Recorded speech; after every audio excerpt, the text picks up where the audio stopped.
Julia kumabog dibdib sa higupan nila ni Alden. Live na nagkwentuhan ang magkatambal na sina Julia Montes at Alden Richards sa Instagram live ng Kapuso actor noong Biyernes ika-1 ng Setyembre. Nagtsikahan na nga ang dalawa tungkol sa kanilang trending na pelikulang 5 Breakups and a Romance na handog ng GMA Pictures, Cornerstone Studios, at Myriad Entertainment. Masayang-masaya ang dalawa dahil ilang oras pa nga lang nailalapag sa social media ang teaser nila, pumalo na kaagad ito sa million views. Bida ni Julia, alam na raw niya kung bakit marami ang umiidolo kay Alden. Sobrang bait daw kasi ng aktor at talagang talented. Hindi raw nahirapan ang identified kapamilya actress sa mga eksena nila. Kitang-kita naman sa talakan scene na teaser nila ang chemistry ng dalawa. Isa pa sa inamin ni Julia, kinabahan daw siya sa kissing scene nila ni Alden dito sa pelikula.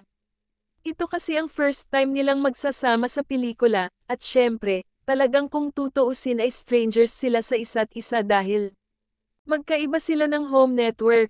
Ito ang unang beses na natambal si Julia sa isang kapuso actor, habang si Alden ay pangalawa naman. Matatanda ang hawak pa rin ng 2019 na Star Cinema movie na Hello, Love, Goodbye nila ni kapamilya star Catherine Bernardo ang titulong highest-grossing Filipino movie of all time sa panahong wala pang COVID-19 pandemic.